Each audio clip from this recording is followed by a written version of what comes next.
Welcome, Carys and Tarlee and Leigh, and thanks for being involved in part 2 of the production for us. People have sent in some questions about our part 1 of the production, and you have those questions on the table in front of you. So would you be able to read them and answer as you feel appropriate? I'm going to take this first question. Leigh, would you like to? All right. We hear that you're interested in actions that we can take to address the climate emergency. Is that correct, and why? Well, I think it is correct. As Stephen Quirk says, climate action and Christianity should be synonymous, but I don't feel they are at the moment. We have to look at ways that the church can grow in this space. Jesus not only preached the Beatitudes, he put actions to them. Would it be okay if I do this question? Go for it. In 2006, Archbishop Pell labelled those who were calling for a response to climate change hysterical and extreme. Does that mean the whole church should be silent on such matters? You know, I think given our recent Black Summer that George Pell probably has reason to think again about that comment. He certainly wasn't reading the science at the time. As we said earlier, Australia paid attention to the science around COVID-19, and we've done really well because of that.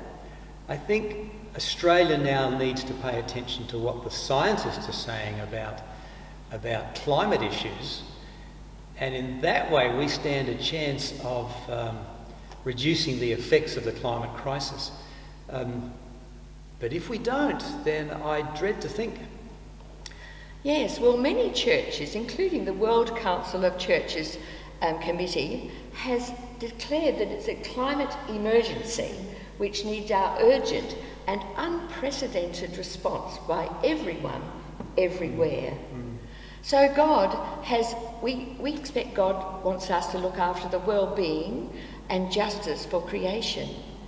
And creation is one of our mission principles, isn't it? Creation care. Certainly. And climate justice is really an integral part of our discipleship. Yeah. Do you mind if I take the next one? Please. How can we respond to climate change? Is it just a matter of improving what we have been doing? Yeah, I think that's an ongoing question, but I don't think it is.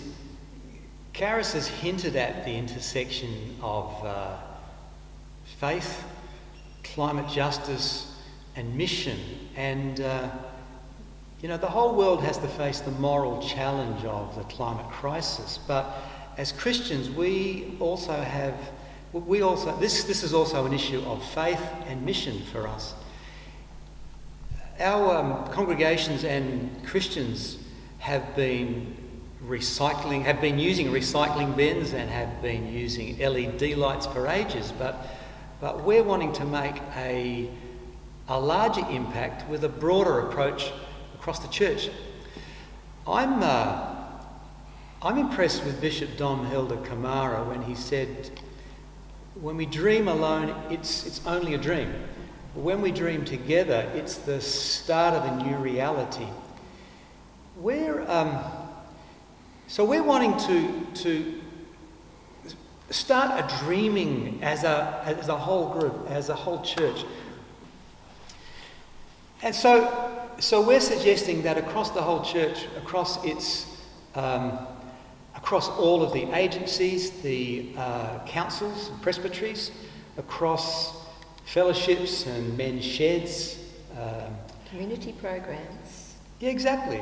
Across the arts groups, across the book clubs, that they find ways to integrate being climate mission groups. And that simply means caring for the environment. And of course, it would help to have groups dedicated specifically to these causes. And I imagine that they'd be a driving force. Would you explain this a little more, Leigh? I think working in groups is always more effective than working alone. But questions to consider before jumping into action might include, what does God's grace have to say to us about creation care? But also, how does creation care fit into witness of the church? I remember that Albert Einstein said that imagination was more important than knowledge. And from Albert Einstein, that's significant. Well, It is, isn't it? I think that people have to use their imaginations in groups, and it should be very encouraging to them. They will think, what are we doing now? And can we do it better?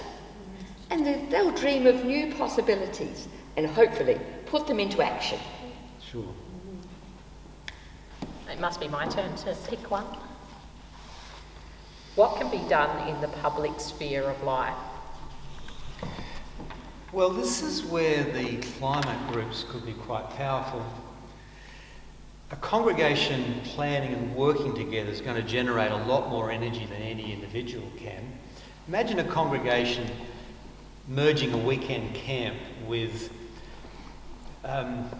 planting on a land care program, or planting in a rural vegetation corridor, or a congregation deciding to start a community garden on their property.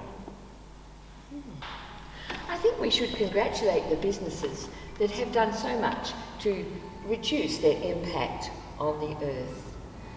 But unfortunately, the superannuation funds and the banks are still investing in fossil fuels. Many of them, yeah. Yes, which don't have any security, really, in the long term. I think it would be wonderful if all the churches would think about their investments and invest in ethically responsible ways, and also our personal investments as well should be in ethically responsible financial institutions. Sure. I'll do this question. In the public political sphere, many of us don't know where to start, but individual action may seem pathetic in this light of the global climate environment emergency. What might we do?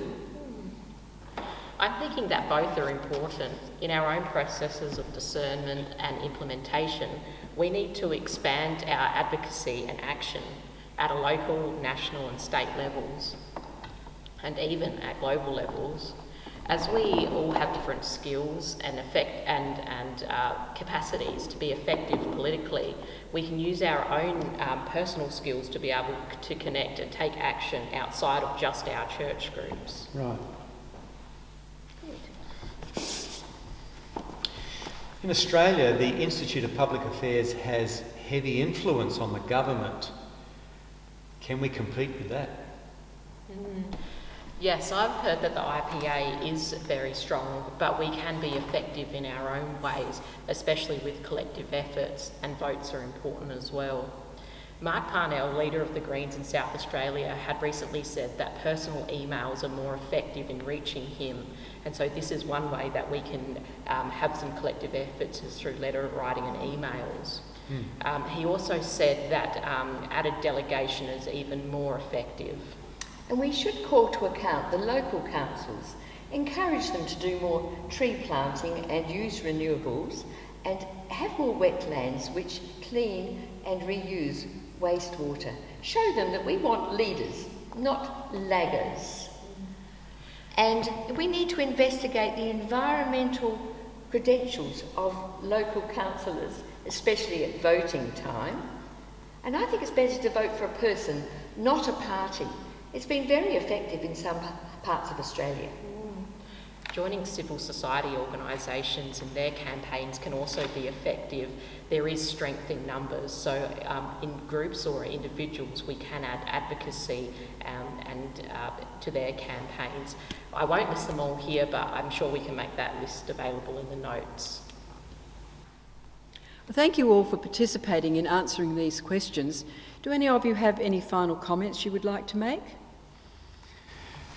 Well, to mitigate the climate crisis and the effect it'll have on God's good creation, far better that all of us get involved now rather than trying to turn back the tide in several generations.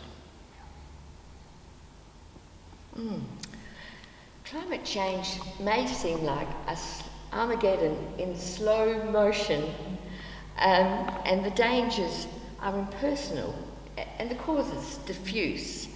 But like in COVID-19, we sprang into action, and that's what we need to do now. We need to take action, and straight away, so that we can protect our loved ones and God's creation. Because we must remember that the earth is the Lord's.